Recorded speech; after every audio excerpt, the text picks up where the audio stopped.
O Senhor esteja convosco.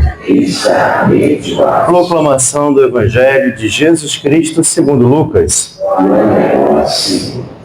Naquele tempo, os chefes zombavam de Jesus, dizendo: a outros ele salvou, salve-se a si mesmo, se de fato é o Cristo de Deus, o escolhido. Os soldados também caçoavam dele, aproximaram-se, ofereceram-lhe vinagre e diziam: se és o rei dos judeus, salva-te a ti mesmo. Acima dele havia um letreiro: este é o rei dos judeus. Um dos malfeitores crucificados o insultava, dizendo: tu não és o Cristo? Salva-te a ti mesmo e a nós. Mas o outro o repreendeu, dizendo: nem sequer temes a Deus, tu que sofres a mesma condenação. Para nós é justo, porque estamos recebendo o que merecemos, mas ele nada fez de mal. E acrescentou: Jesus, lembra-te de mim quando entrares no teu reinado. Jesus lhe respondeu: em verdade eu te digo, ainda hoje estarás comigo no paraíso. Palavra da salvação. Vamos sentar, amados, para a nossa meditação dominical, nosso alimento de domingo. Amados, 33º domingo do tempo comum, último domingo do tempo comum, celebramos a festa de Cristo, Rei do Universo. E nos faz pensar sobre uma série de coisas, o que significa essa festa para nós. Primeiro, encerrando o tempo comum, a vida pública de Jesus. O primeiro domingo ele começa com o batismo do Senhor, inaugurando a vida pública de Jesus. E o último domingo, o Senhor na cruz, ali sentado no seu trono. Nós sabemos que o trono do Senhor é a cruz. E a igreja diz que, literalmente, o que os judeus colocaram no alto da cruz como ironia é uma grande verdade. Porém, uma verdade não humana, mas uma verdade que só pode ser lida na sua íntegra com o olhar da fé. Jesus Nazarenus Rex Iudeus, frase em latim, que quer dizer Jesus Nazareno, Rei dos Judeus. Né? Por que é importante pensar sobre isso, esse verdadeiro trono? Porque quando entramos na igreja, não vemos um homem morto crucificado, mas vemos a pura expressão de um rei pelo seu povo. Ele ocupa o principal lugar da igreja, o trono. Por isso que todos os olhares são voltados para o crucifixo, porque é o nosso Cristo Rei imperando, e ele impera a partir da cruz. Quando pensamos em um rei, humanamente falando, nós podemos trazer para a nossa memória várias imagens. Por exemplo, o rei ele tem um castelo, o rei ele tem uma coroa, um símbolo de status, o rei tem súditos, o rei tem empregados, o rei tem responsabilidade, como por exemplo, defender o seu reinado, porque ele sabe que para ser rei ele tem que ter uma cidade, um castelo. E se seu castelo for destruído, ele perde até mesmo o seu reinado. E nos faz pensar uma série de coisas, porque o Senhor agora não se coloca como esse rei, mas ele pega essa imagem e planifica, nos mostrando a parousia final. O castelo do Senhor é o próprio céu, né? Os inimigos deste rei é o próprio demônio, os soldados deste rei são os cristãos, e a arma que o Senhor usa é a misericórdia. Aliás, é a cruz e a munição é a misericórdia, é o amor que é dado a cada um.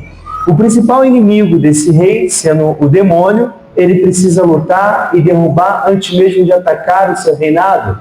Por isso que nós falamos que o Senhor não é aquele que atira para matar, mas aquele que oferece amor para proporcionar vida.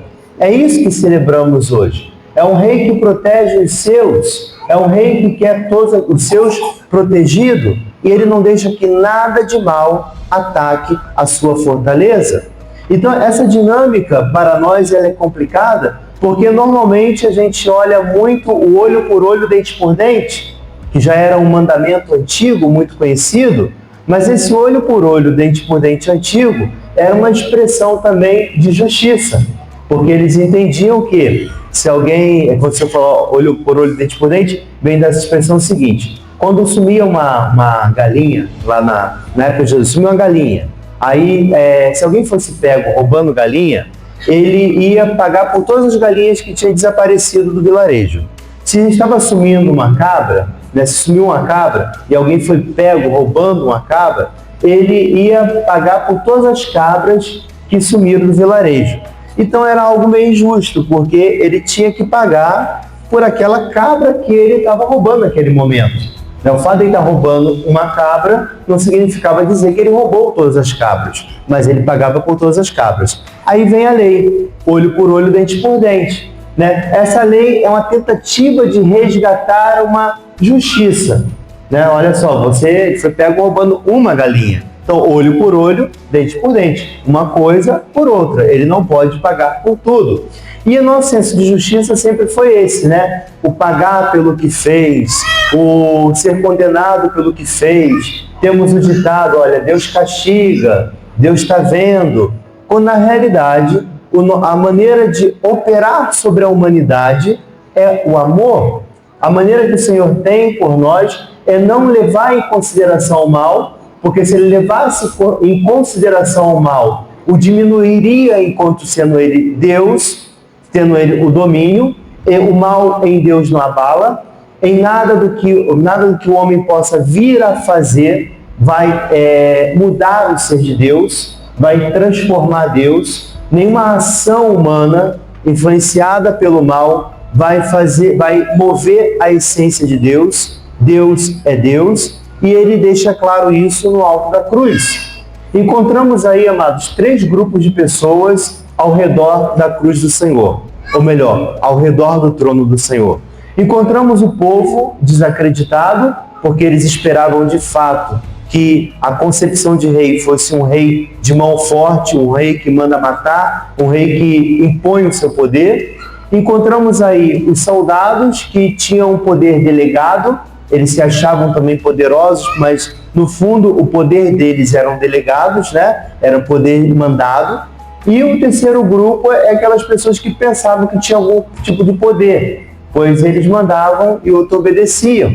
E o Senhor deixa claro sobre esses 3 grupos que a misericórdia dele é para todos, a ponto dele olhar para um ladrão aos pés da cruz e falar: ainda hoje estarás comigo no paraíso, dizendo para nós que a única ação que move o coração do Senhor de maneira verdadeira e profunda é o arrependimento. Isso move o ser de Deus. Isso extrai de Deus a graça, o arrependimento, a fé. A maldade não extrai nada de Deus, né? A maldade só faz com que Deus continue sendo Deus, porque Ele continua agindo com misericórdia. Mas a fé, né, o amor, isso move o ser de Deus. Sabe onde nós encontramos isso? Para terminar e não ficar longa a pregação, que a fé move Deus na sua essência? No primeiro milagre, nas bodas de Caná, quando Nossa Senhora vai até Jesus e ela fala: Senhor, acabou o vinho. Nossa Senhora não sabia o que Jesus ia fazer, mas ela tinha uma certeza, movida pela fé, que o Senhor faria algo. E o Senhor deixa claro: mulher, ainda não é a minha hora. Mas ele se vê quase, mas é quase impossível te negar. Não tem como te negar, porque ela entende que o Senhor faria alguma coisa, e ela coloca aquela prece no coração do seu filho, dizendo: eu sei que o Senhor fará algo. E a Bíblia nos fala que quem tem fé do tamanho, ainda que do tamanho de um grão de mostarda, será capaz de mover montanha. Então, ela extrai de Deus a confiança que ela tem de que algo vai ser feito, ela extrai de Deus, em seu Filho Jesus, a ação, a transformação da água em vinho. Por isso que eu sou muito categórico em dizer que se existe algo que pode mover o ser de Deus, é a nossa fé. Se existe algo que pode mover a ação de Deus, é o amor. Agora, o mal nunca vai tocar no Senhor. E ele deixa bem claro que o mal não impera sobre a cruz. Por isso que ao subir a cruz, ele reina sobre todos nós. Porque, literalmente, ele vence de uma vez por toda o mal. E assim ele impera com seu amor. Ele não deixa o mal reinar, mas diz: Se você acha que a morte é o fim último, eu vou descer à mansão dos mortos e vou libertar todos aqueles que eu amo. É essa a festa que nós celebramos hoje. É a festa do nosso Cristo Rei. Nesse Cristo que cremos, neste Cristo que reina sobre nós, reina por amor e por amor se doa. Louvado seja o nosso Senhor Jesus Cristo. Assim seja.